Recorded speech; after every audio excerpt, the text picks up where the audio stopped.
रात के करीब 11 बजे का समय था। दिल्ली की एक हाई प्रोफाइल ऑफिस बिल्डिंग में अचानक हलचल मच गई। कुछ अधिकारी तेजी से कमरे में इकट्ठा हो रहे थे। किसी के चेहरे पर घबराहट थी तो कोई फोन पर लगातार बात कर रहा था, क्योंकि अभी-अभी एक ऐसी खबर आई थी जिसने पूरे देश की वित्तीय व्यवस्था को हिला कर रख दिया था। हजारों करोड़ रुपए बिना किसी को पता चले सिस्टम के अंदर से ही गायब हो चुके थे। न कोई अलार्म बजा, न कोई चेतावनी मिली और न ही किसी को समय रहते अंदाजा हुआ कि क्या हो रहा है। ऐसा लग रहा था जैसे किसी ने बैंकिंग सिस्टम के अंदर घुसकर उसे चुपचाप लूट लिया हो। और सबसे चौंकाने वाली बात, ये कोई आम धोखाधड़ी नहीं थी। ये था भारत के इतिहास का सबसे बड़ा बैंकिंग घोटाला, जिसे आज हम जानते हैं पीएनबी स्कैम के नाम से। लेकिन असली कहानी सिर्फ घोटाले तक सीमित नहीं है। ये कहानी है एक ऐसे आदमी की जिसने सिस्टम की हर कमजोरी को समझा, हर लूपहोल का फायदा उठाया और सालों तक बिना पकड़े गए हजारों करोड़ रुपए निकालता रहा। ये कहानी है नीरव मोदी की। साल था 2018, जब अचानक पंजाब नेशनल बैंक ने स्टॉक एक्सचेंज को एक चौंकाने वाली जानकारी दी Hello, IT, the entire network is frozen. Sir, please wait, we are कि trying. उनकी एक ब्रांच मुंबई के ब्रेडी हाउस ब्रांच से लगभग 11,000 करोड़ रुपए से ज्यादा का घोटाला सामने आया है। ये खबर जैसे ही बाहर आई, पूरे देश में हड़कंप मच गया। लोगों के मन में एक ही सवाल था, इतना बड़ा घोटाला, वो भी एक सरकारी बैंक में, इतने सालों तक कैसे चलता रहा? अब इस कहानी को समझने के लिए हमें थोड़ा पीछे जाना होगा। नीरव मोदी, एक नाम जो कभी लग्जरी और ग्लैमर का प्रतीक था।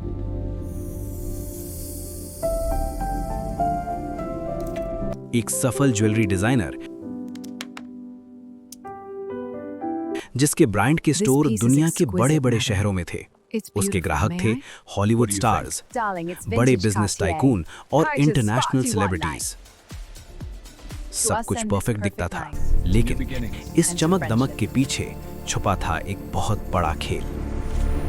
इस घोटाले की जड़ में था एक खास बैंकिंग टूल जिसे कहा जाता है लेटर ऑफ अंडरटेकिंग। LOU एक तरह का बैंक गारंटी होता है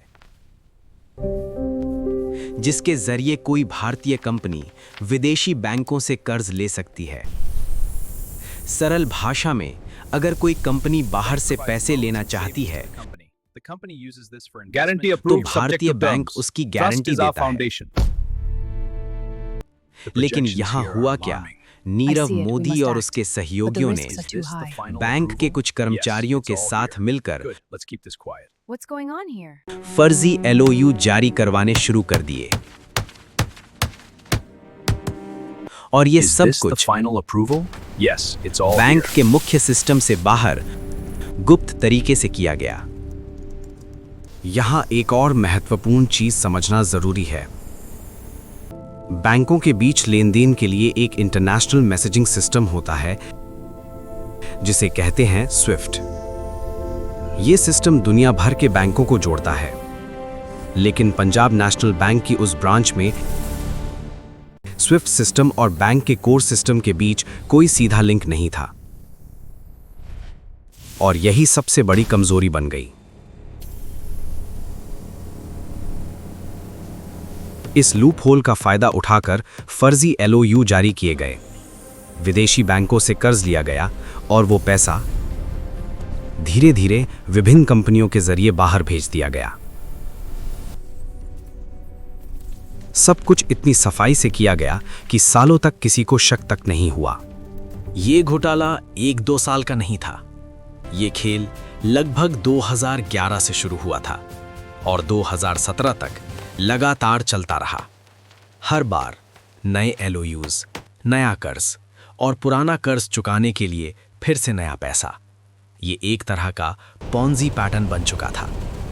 लेकिन हर धोखाधड़ी की एक सीमा होती है। Team, let's move. The time और इस कहानी में वो पल आया जब एक नई टीम बैंक में आई। check the alibis. The files उन्होंने confirm जब the record financial check trade. किया तो पाया कि कुछ ट्रांजैक्शंस ऐसे हैं जिनका कोई रिकॉर्ड बैंक के सिस्टम में नहीं है, लेकिन वो स्विफ्ट कोड के जरिए किए गए थे। यहीं से संदेह शुरू हुआ।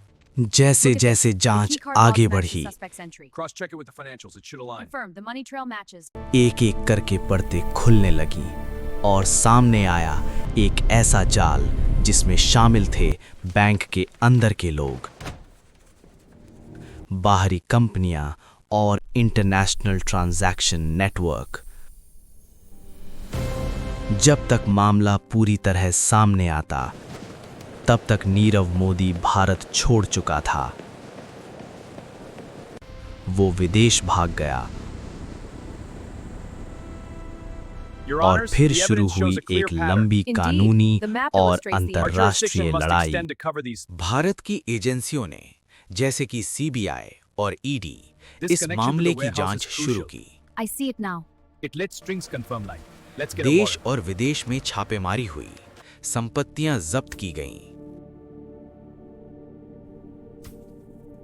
लेकिन सवाल अभी भी वही था, इतना बड़ा घोटाला आखिर कैसे हुआ? इस घोटाले ने भारत के बैंकिंग सिस्टम की कई कमजोरियों को उजागर किया, जैसे सिस्टम का इंटीग्रेशन ना होना, आंतरिक निगरानी की कमी और कर्मचारियों की Here are the मिलीभगत। files. Keep this quiet. Understood. It's safe with me. Good. Let's confirm. Confirmed. इसके बाद रिजर्व बैंक और सरकार ने कई बड़े सुधार किए। The taper timeline LOU is system को खत्म कर दिया गया, बैंकिंग निगरानी को और मजबूत किया गया। लेकिन इस कहानी का सबसे बड़ा असर सिर्फ पैसों का नुकसान नहीं था, ये था लोगों का भरोसा।